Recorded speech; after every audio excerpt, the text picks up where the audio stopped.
ॐ सहनाववतु सहनौ भुनक्तु सह वीर्यं कर्वावहै तेजस्विनावधीतमस्तु मा विद्विषावहै। ॐ शान्ति शान्ति शान्तिः। हरिः ॐ। श्री गुरुभ्यो नमः। हरिः ॐ। ॐ पार्थाय प्रतिबोधितां भगवता नारायणेन स्वयं व्यासेन ग्रथिता पुराणमुनिना मध्ये महाभारतम् अद्वैतामृतवर्षिणी भगवतीमष्टादशाध्यायिनीम् अम्ब त्वामनुसन्दधामि भगवद्गीते भवद्वेषिणी। नमोऽस्तु ते व्यास विशालबुद्धे पुल्लारविन्दायतपत्रनेत्र येन त्वया भारततैलपूर्णः प्रज्वालितो ज्ञानमयः प्रदीप प्रपन्नपारिजाताय स्तोत्रवेत्रैकपाणये ज्ञानमुद्राय कृष्णाय गीतामृतदुहे नमः। सर्वोपनिषदो गावो दोग्धा गोपालनन्दनः पार्थो वत्सः सुधीर्भोक्ता दुग्धं गीतामृतं महत्। वसुदेवसुतं देवं कंसचाणूरमर्दनं देवकी परमानन्दं कृष्णं वन्दे जगद्गुरुम्। भीष्मद्रोणतटा जयद्रथजला गान्धारिनीलोत्पला शल्यग्राहवती कृपेण वहनी कर्णेन वेलाकुला अश्वत्थामविकर्णघोरमकरा दुर्योधनावर्तिनी सोत्तीर्णा खलु पाण्डवैरणनदी कैवर्तकः केशवः पाराशर्यवचः सरोजममलं गीतार्थगन्धोत्कटं नानाख्यानककेसरं हरिकथा सम्बोधनाबोधितं लोके सज्जन षट्पदैरहरः पेपीयमानं मुदा भूयाद् भारत पंकजं कलिमलं प्रध्वंसि न श्रेयसे मूकं करोति वाचालं पंगुं लंघयते गिरिं यत्कृपातमहं वन्दे परमानन्दमाधवं यं ब्रह्मा वरुणेन्द्ररुद्रमरुतः स्तुन्वन्ति दिव्यैस्तवैः वेदैः साङ्गपदक्रमोपनिषदैः गायन्ति यं सामगाः ध्यानावस्थिततद्गतेन मनसा पश्यन्ति यं योगिनो यस्यान्तं न विदुःसुरासुरगणा देवाय तस्मै नमः।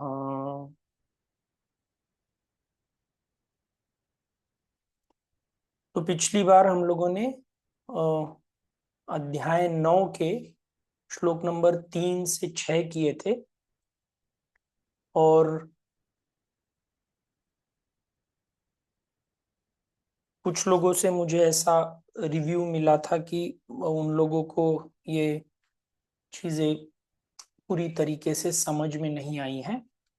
तो पहले मैं 9वें अध्याय के ये कुछ श्लोक रिपीट कर देता हूँ और फिर से उसको सरल भाषा में एक्सप्लेन करने के लिए ट्राई करूंगा और फिर हम आगे के जो 3 श्लोक हैं वो फिर से करेंगे। तो पहले लास्ट वाले क्लास का हम रिवीजन करते हैं। मैं श्लोक पढ़ता हूँ। मया ततमिदं सर्वं जगदव्यक्तमूर्तिना मत्स्थानि सर्वभूतानि न चाहं तेषवस्थितः न च मत्स्थानि भूतानि पश्य मे योगमैश्वरम् भूतभृन्न च भूतस्थः ममात्मा भूतभावनः। यथाकाशस्थितो नित्यं वायु सर्वत्र गोमहान् तथा सर्वाणि भूतानि मत्स्थानि उपधारय।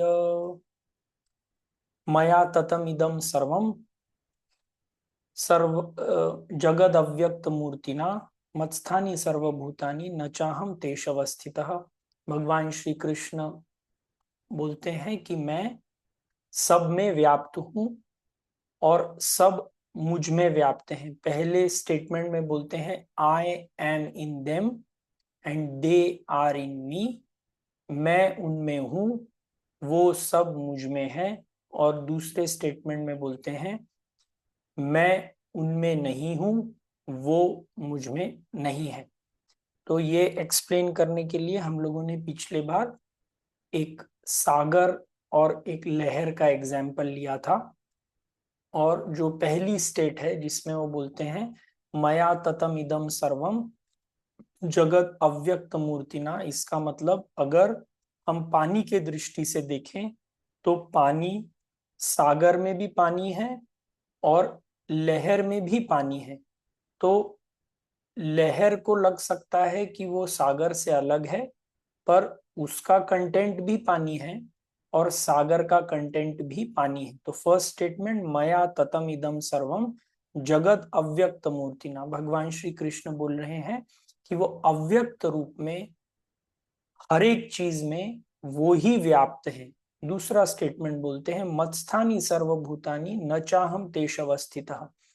तो फिर बोलते हैं कि सब चीज मुझ में ही है। इसमें हम लोगों ने एक गोल्ड रिंग और गोल्ड नेकलेस का एग्जाम्पल लिया था कि सोने की चूड़ी, सोने की इयररिंग, सोने के कंगन में बाहर का नेम और फॉर्म चेंज होते जा रहे हैं, पर यदि सोना ना हो, यदि गोल्ड ना हो, तो ना रिंग एग्जिस्ट कर सकती है, ना इयररिंग एग्जिस्ट कर सकती है, ना नेकलेस एग्जिस्ट कर सकता है।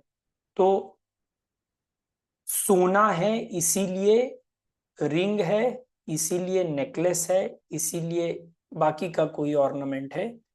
तो जब एक रिंग को मेल्ट करके उसको इयररिंग में किया जाता है तो एक्सटर्नल फॉर्म और शेप चेंज, एक्सटर्नल नेम और फॉर्म चेंज होता है, पर गोल्ड चेंज नहीं होता। जो फिर से ये चीज भगवान श्री कृष्ण बोलते हैं मत्स्थानी सर्वभूतानी, मेरे में ही सब चीजें हैं, पर उनके चेंज से मुझे कुछ नहीं होता। तो this example we had said.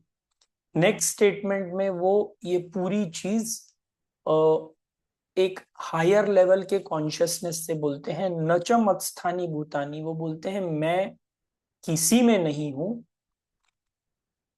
न च मत्स्थानी भूतानी पश्य में योगम ऐश्वरम भूत भ्रुन्न च भूतस्थः ममात्मा भूत भावनः। तो बोलते हैं कि एक्चुअली ना मैं किसी में हूं, ना कोई मेरे में है। तो इस व्यू को यदि सुपरफिशियली देखा जाए तो हमको ऐसे लगता है कि पहली जो दो स्टेटमेंट्स हैं और फिर ये जो तीसरी स्टेटमेंट है, ये एक दूसरे की विरोधाभास में स्टेटमेंट्स कही गई हैं। पर अगर ओशन और लहर का एग्जाम्पल लें तो लहर और ओशन ये जो रहते हैं ये सिर्फ एक समंदर के ऊपर की सतह पर लहर रहती है। यदि समंदर का सबसे डीपेस्ट पार्ट देखा जाए, सबसे गहरा पार्ट देखा जाए, तो वहां पे ना तो लहर है ना कुछ और चीज है, सिर्फ पानी ही पानी और कंप्लीट शांतता।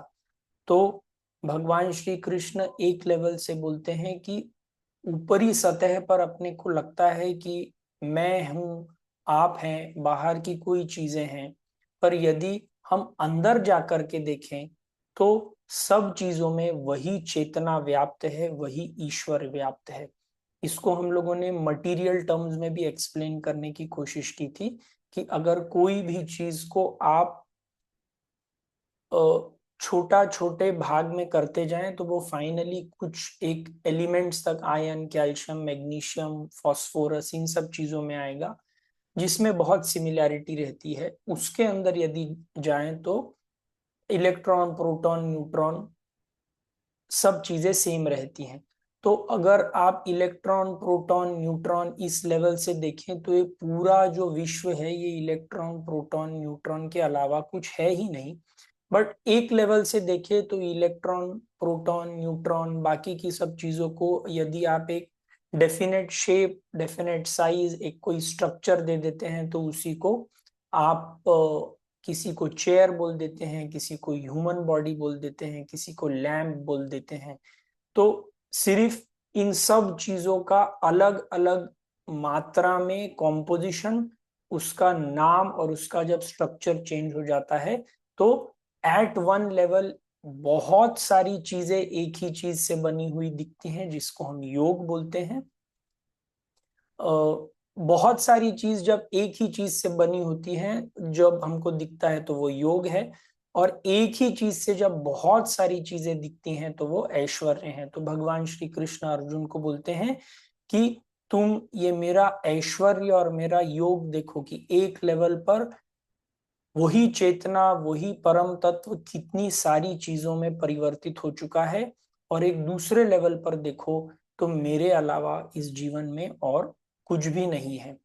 नेक्स्ट इसमें अर्जुन को ये एग्जाम्पल क्लियर करने के लिए एक एग्जाम्पल देते हैं। यथा आकाश स्थित नित्यम वायु सर्वत्र गो महान तथा सर्वाणि भूतानि मत्स्थानि उपधारय। तो इसमें एक एग्जाम्पल देते हैं कि जो बाहर की जो एक्सटर्नल स्पेस है उसमें जो वायु है वो वायु चेंज होते रहती है, कभी ठंडी होती है, कभी गर्म होती है, कभी उसमें कोई अच्छी स्मेल आती है, कभी उसमें कोई खराब स्मेल आती है।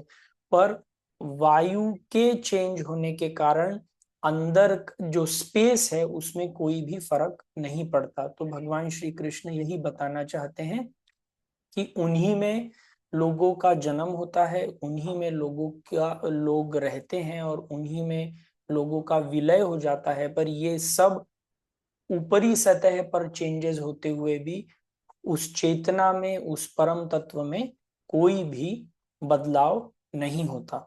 अगर अभी भी कुछ लोगों को इसमें कुछ डाउट्स हैं तो आप प्लीज यूट्यूब के कमेंट के बॉक्स में आप डाल दीजिएगा। मैं कोशिश करूंगा कि मैं इसको और सरल भाषा में एक्सप्लेन कर पाऊं। किसी को भी कुछ भी डाउट हो तो you are open to put your comments in the chat box.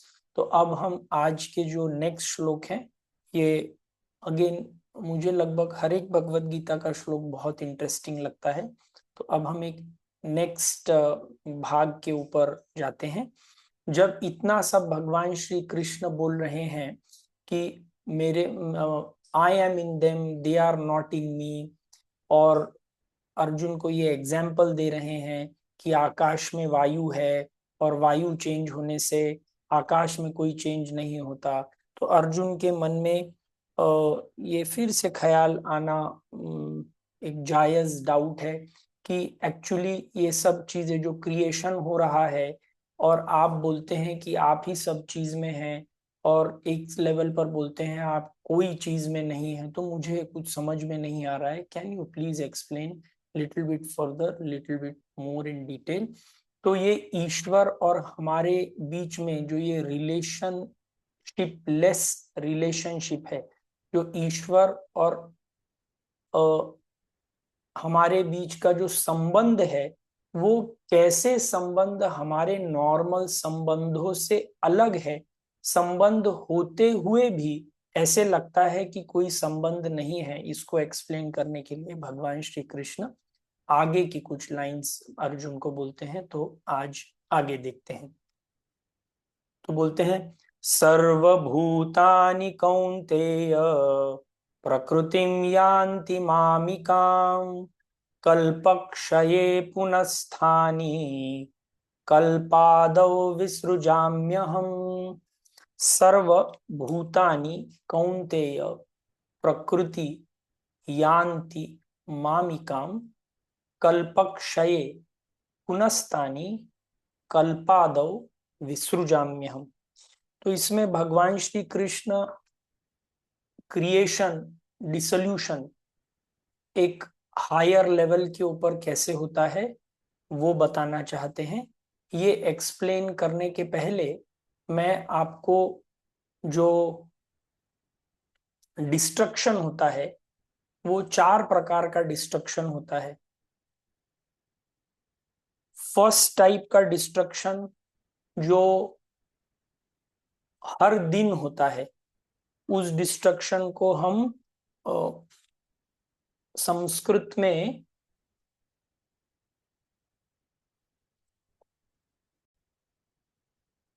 प्रलय बोलते हैं। नित्य प्रलय मतलब जैसे हम हर दिन जब हम सोते हैं तब हम अपनी मन का एक रूप में हम प्रलय कर देते हैं। जब आप सो रहे हैं तब आपकी कोई चिंताएं नहीं है, आपकी कोई खुशी नहीं है, आपका कोई दुख नहीं है। तो जब आप सो रहे हैं आपने अपनी पर्सनैलिटी का प्रलय कर दिया है, विनाश कर दिया है। पर ये टेम्पररी विनाश है, और ये जब आप सुबह उठते हैं उसी समय आप फिर कोई एक व्यक्ति रहते हैं, फिर आप किसी के बेटे, किसी के पति, किसी की वाइफ, किसी के हस्बैंड, ये सब आइडेंटिटीज जब आप उठते हैं तब ये आइडेंटिटीज वापस आ जाती हैं। तो ये जो हर एक लेवल का प्रलय होता है, हर एक दिन का प्रलय, मतलब ये सिर्फ ह्यूमन लाइफ में क्यों, यदि आप सागर में देखें तो एक वेव आती है, उठती है, जाती है। तो ये वेव के लेवल पर उसका आना, उसका क्रिएशन, रहना और फिर उसका जाना, ये नित्य प्रलय है। सागर के वेव के लेवल के ऊपर कोई वेव आना, उठना और जाना। सिमिलरली ह्यूमंस के लेवल पर एक नित्य प्रलय, हम जब रात को सोते हैं तो हम हमारी पर्सनालिटी का विनाश करते हैं। तो नेक्स्ट जो रहता है वो नैमित्तिक प्रलय रहता है। नैमित्तिक प्रलय हम लोगों ने, यदि आप सब लोगों को याद होगा, तो हम लोगों ने लास्ट चैप्टर में, चैप्टर नंबर 8 में ब्रह्मा के विषय में बात किया था। और जब ऐसे बोलते हैं कि एक ब्रह्मा जो रहता है उसकी लाइफ टाइम जो रहती है वो 8,20,000 मिलियन ईयर्स का उसका एक दिन रहता है। सिमिलरली 8,20,000 मिलियन ह्यूमन ईयर्स का उसकी एक रात रहती है। और एक ब्रह्मा की जिंदगी 100 साल रहती है। तो यदि आप ब्रह्मा जी का पूरा लाइफ स्पैन देखें तो 8,20,000 million years into 2 into 365 into 100, ये जो भी नंबर आएगा ये उनका पूरा लाइफ स्पैन रहता है। तो जब ब्रह्मा जी का एक दिन खत्म हो जाता है तो फिर से जो पूरी प्रकृति है वो एक डॉर्मेंट स्टेट में आ जाती है, जिसको हम प्रलय बोलते हैं। और फिर जब ब्रह्मा जी का रेस्ट पीरियड खत्म होता है, मतलब हमारे इसमें हम रेस्ट पीरियड सनराइज और सनसेट से समझते हैं, पर वहां पे 8 जो भी ये स्पैन खत्म होता है तो उसके बाद एक रेस्टिंग पीरियड रहता है, जिसमें सब चीजें इन द सेंस, सब बैक्टीरिया, सब वायरस, सब human being, some trees, some plant, सब चीजें फिर से उस अनंत रियलिटी में मिक्स हो जाते हैं। फिर से जब ब्रह्मा जी का दिन शुरू होता है तो फिर से ये सब चीजें एग्जिस्टेंस में आ जाती हैं। ये होता है नैमित्तिक प्रलय। फिर प्राकृतिक प्रलय तब होता है जब एक ब्रह्मा जी की कंप्लीट लाइफ स्पैन, 100 ईयर्स का जो कंप्लीट लाइफ स्पैन होता है, उस ये दो लेवल के जो प्रलय हैं ये कॉस्मिक लेवल पर प्रलय हैं।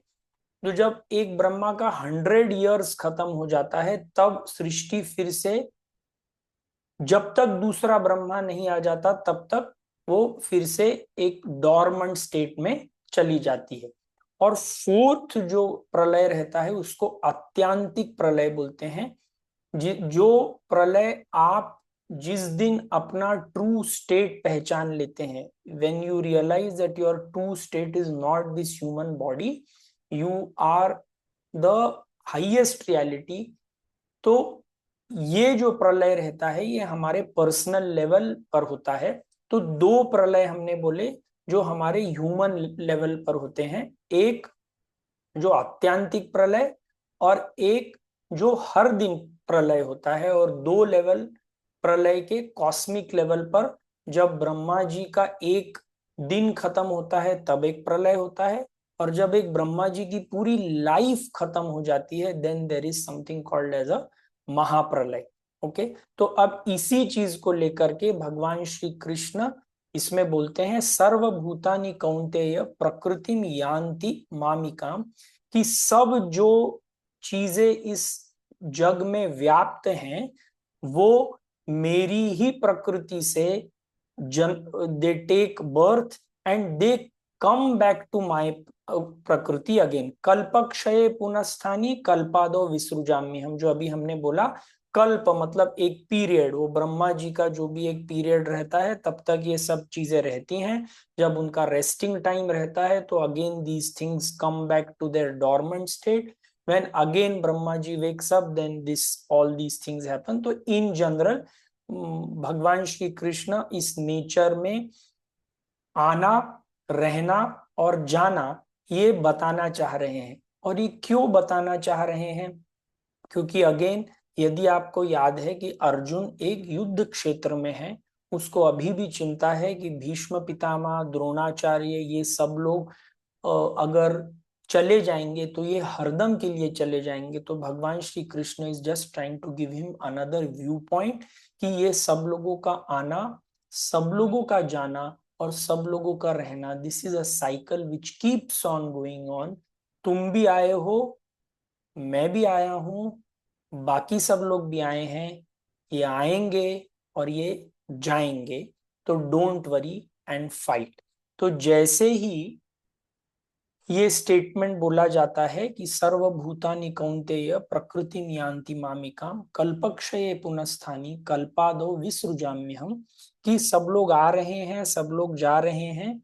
तो अर्जुन को एक मिसअंडरस्टैंडिंग होती है कि सब लोग में मतलब Lord Krishna is also included in सब लोग। तो इमीडिएटली ये मिसअंडरस्टैंडिंग दूर करने के लिए भगवान श्री कृष्ण नेक्स्ट श्लोक बोलते हैं। तो we come to the next shloka. आप देखेंगे कि every shloka of Bhagavad Gita is very very closely connected to the next shloka. तो अगर हम भगवद गीता को पूरी तरीके से समझना चाहते हैं, you actually want to enjoy the conversation, you should know कि ये श्लोक के बीच में क्या मतलब भगवान श्री कृष्ण मेरे ख्याल से हर एक बार अर्जुन के मन की बात पढ़ रहे हैं और उसके हिसाब से he is giving an answer. So very logical question कि अगर आप बोलते हैं कि प्रकृति का क्रिएशन होता है, you also look exactly like me, Arjun सोच रहे होंगे कृष्ण के लिए, तो क्या you also come, you also stay and you also go? तो नेक्स्ट श्लोक आंसर दिस। प्रकृतिं स्वाम अवष्टभ्य विसृजामि पुनः पुनः भूतग्राममिमं कृत्स्नम् अवशं प्रकृतेर्वशात्। प्रकृतिं स्वाम अवष्टभ्य विसृजामि पुनः पुनः भूतग्रामम् इमं कृत्स्नम् अवशं प्रकृतेर वशात। तो भगवान श्री कृष्ण बोलते हैं कि तुम्हारे मन में जो ये सवाल है कि सब लोग आते हैं, सब लोग जाते हैं, तो तुम्हारे मन में डाउट है, शायद मेरा भी आना जाना ऐसे ही होता है। तो मेरा आना जाना, जिन लोगों को याद होगा, हम लोगों ने मेरे ख्याल से चैप्टर नंबर 3 में अवतार का जन्म कैसे होता है, कार्य कैसे होता है ये हम लोगों ने डिस्कस किया था। तो जो कुछ हम इस चैप्टर नंबर 9 में पढ़ रहे हैं, it is not isolated from the rest of the Bhagavad Gita. सब चीजें लगभग पहले चैप्टर्स में बोली जा चुकी हैं। तो भगवान श्री कृष्ण इसमें बोलते हैं कि प्रकृतिम स्वाम अवष्टभ्य विसृजामि पुनः पुनः, कि मैं अपनी प्रकृति को वश में रख करके, means I come and I go when I want to come and go. I create a world. I don't create a world according to my according to my wish. I am not under anybody's control. मैं किसी के वश में रह करके creation या no creation ये decide नहीं करता हूं। भूतग्राममिमं सर्वम कृष्णम अवशः प्रकृतेर्वशात्। पर बाकी के लोग जो हैं वो अपनी वासनाओं से बंधे हुए हैं, वासनाओं से, डिजायर से बंधे हुए हैं, और they are forced to come in this life to act in a certain way and then to exit in a certain way, while मेरा आना और मेरा जाना is totally up to me. I am not coming here even though I look exactly like you, पर मेरी life, मेरा आना, मेरा जाना is not as same as your life. You have come, आप इस लाइफ में इसीलिए आए हैं क्योंकि अनफुलफिल्ड कुछ डिजायर्स हैं पिछले लाइफ्स की जो आपको इस लाइफ में खत्म करनी है। पर मैं इस लाइफ में कोई भी मेरी अनफुलफिल्ड डिजायर्स कंप्लीट करने के लिए नहीं आया हूं। I can come for my own reason. और जिसने चैप्टर नंबर 3 में पढ़ा होगा उसमें भगवान श्री कृष्ण ने बोला था, यदा यदा ही धर्मस्य ग्लानिर्भवति भारतः अभ्युत्थानम धर्मस्य तदात्मानं सृजाम्यहम् धर्म संस्थापनार्थाय संभवामि युगे युगे। तो मेरी इस यहाँ पे जो जन्म होता है, जब अधर्म बहुत ज्यादा हो जाता है, जब धर्म की कमी हो जाती है, जब जो धर्म कर रहे हैं उनको प्रोटेक्शन करना रहता है, उनके लिए मैं आता हूं। तो ये भगवान श्री कृष्ण अर्जुन को बताना चाह रहे हैं। अब ये सब बताने के बाद अगेन भगवान अर्जुन के मन में एक फिर से सवाल आया है। जैसे आपने कोई चीज क्रिएट की, जैसे मान लीजिए आपने कोई किताब लिखी, या आपने कोई एक घर कंस्ट्रक्ट किया। तो एज सुन एज आप कुछ कंस्ट्रक्ट करते हैं या आपने कुछ बनाया, मोस्ट कॉमन एग्जांपल्स, आपने आपके घर में रिलेटिव्स हैं, आपके बच्चे हैं, तो इट इज योर क्रिएशन। तो जैसे ही आपका खुद का क्रिएशन हो जाता है तो उस क्रिएशन से अटैचमेंट हो जाती है। तो इसी में वो मैं और मेरा आ जाता है। तो क्या अर्जुन के मन में ये सवाल आता है कि आप बोलते हैं कि ये सर्वभूतानि कौन्तेय, फिर प्रकृति स्वाम अवष्टभ्य, ये सब आते हैं जाते हैं, ये प्रकृति के वश में है, मैं इंडिपेंडेंटली आता हूं, पर ये तो मुझे समझ में आ गया, पर जो आपने क्रिएट किया है उससे आपका अटैचमेंट तो होगा ही। In that way you are very similar to us. तो इसका आंसर करने के लिए भगवान श्री कृष्ण बोलते हैं, न च मां तानि कर्माणि निबध्नन्ति धनंजय उदासीनवदासीनम् असक्तं तेषु कर्मसु। न च मां तानि कर्माणि निबध्नन्ति धनंजयः उदासीनवत् आसीनम् असक्तं तेषु कर्मसु।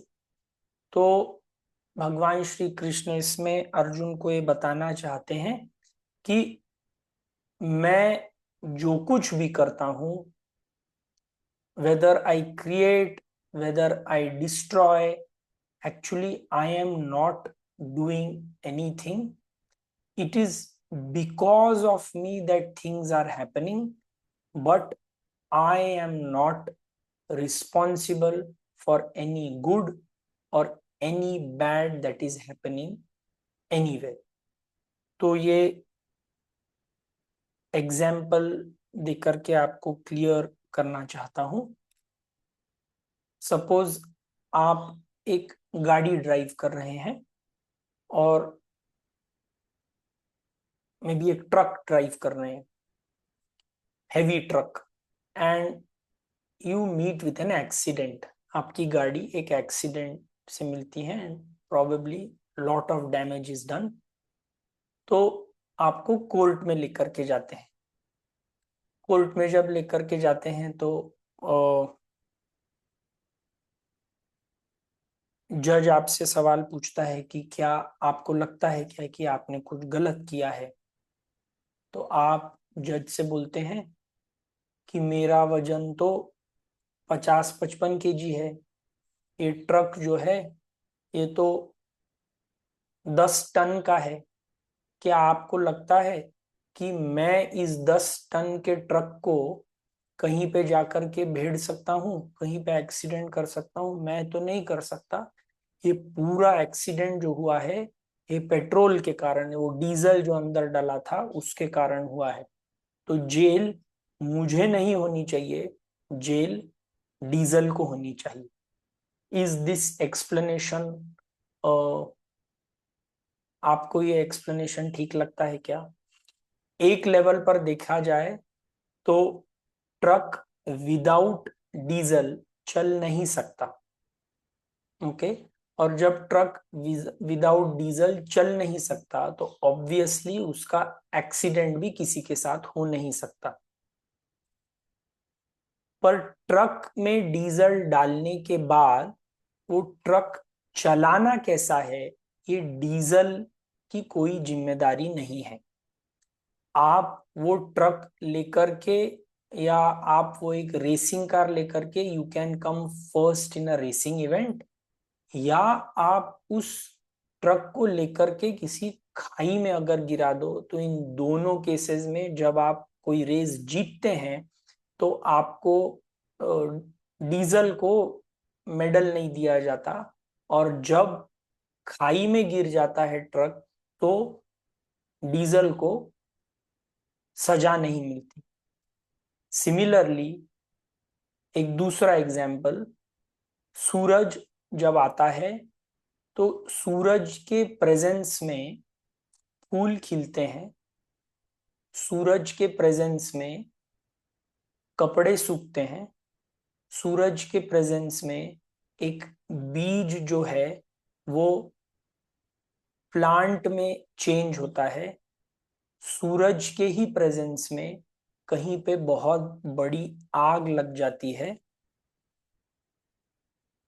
पर इन सब चीजों में सूरज अगर नहीं है तो ये कोई भी चीज नहीं होंगी, पर सूरज होने पर इन सब चीजों की जिम्मेदारी सूरज को नहीं दी जा सकती.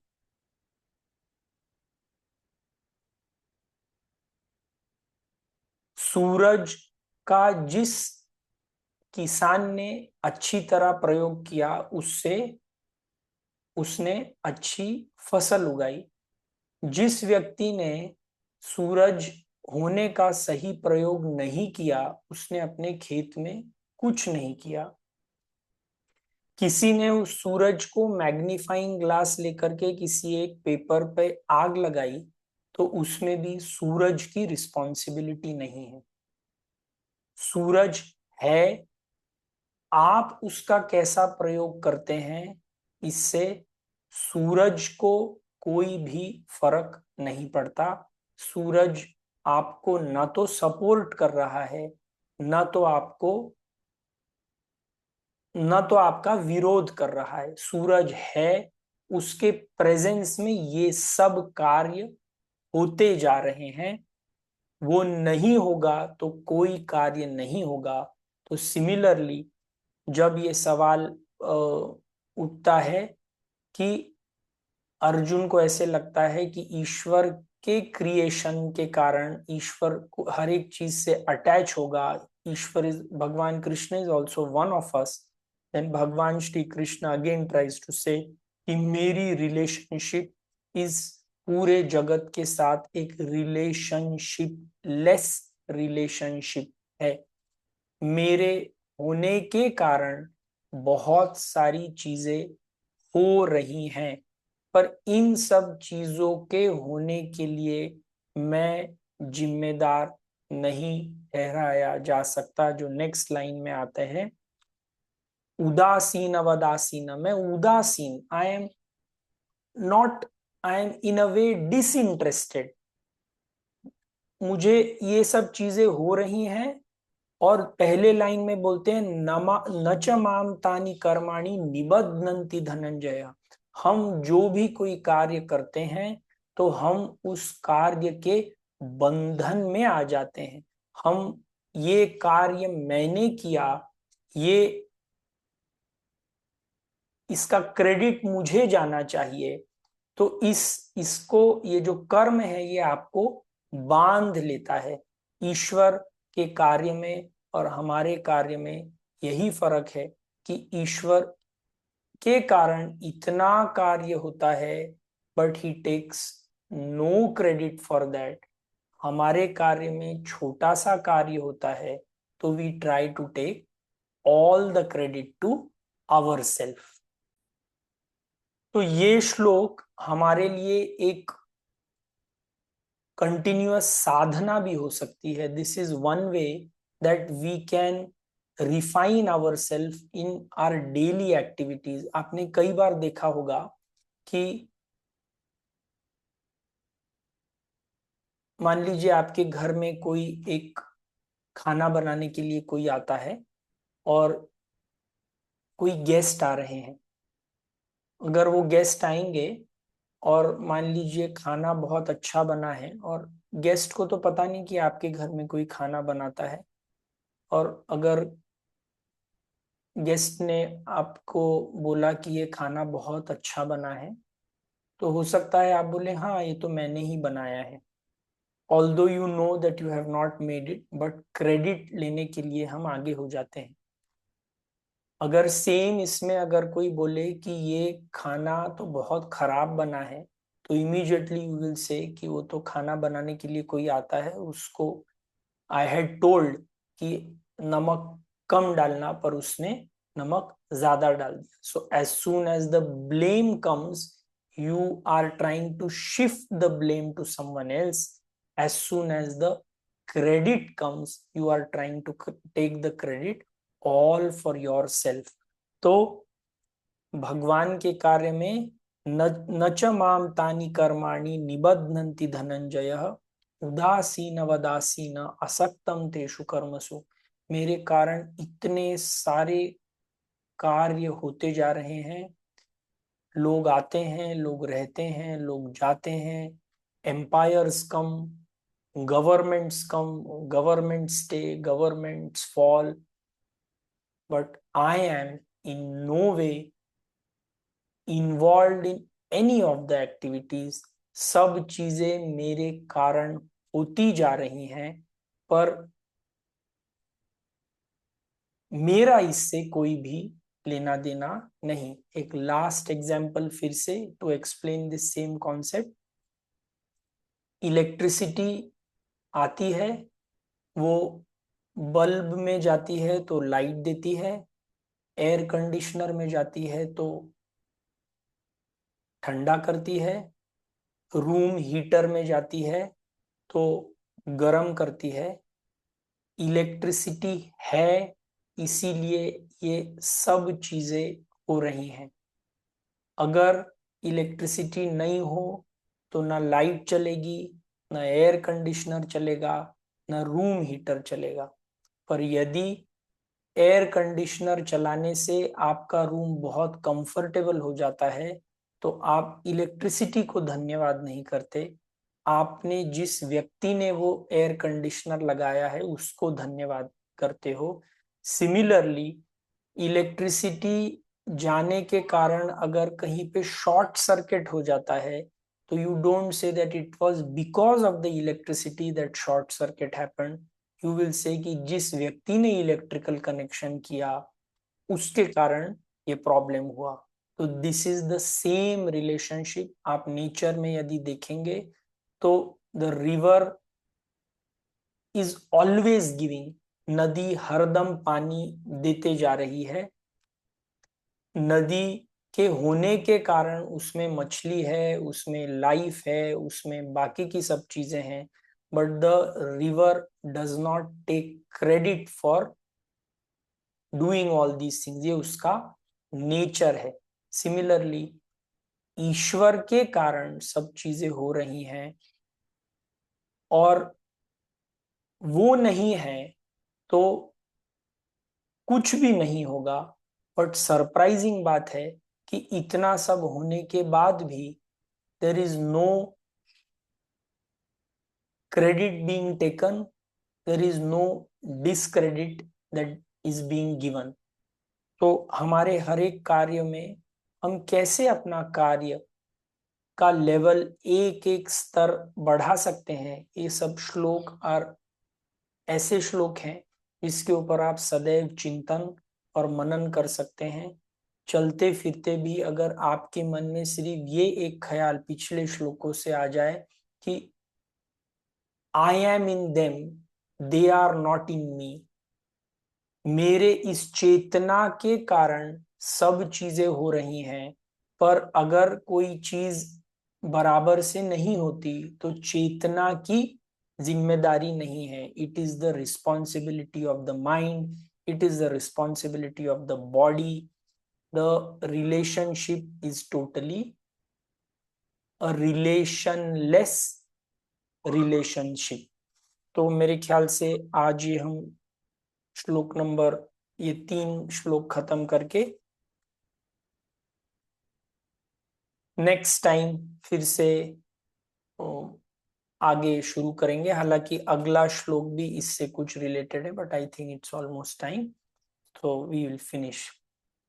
ओम पूर्णमदः पूर्णमिदं पूर्णात् पूर्णमुदच्यते पूर्णस्य पूर्णमादाय पूर्णमेवावशिष्यते. ओम शांति शांति शांति. हरि ओम श्री गुरुभ्यो नमः.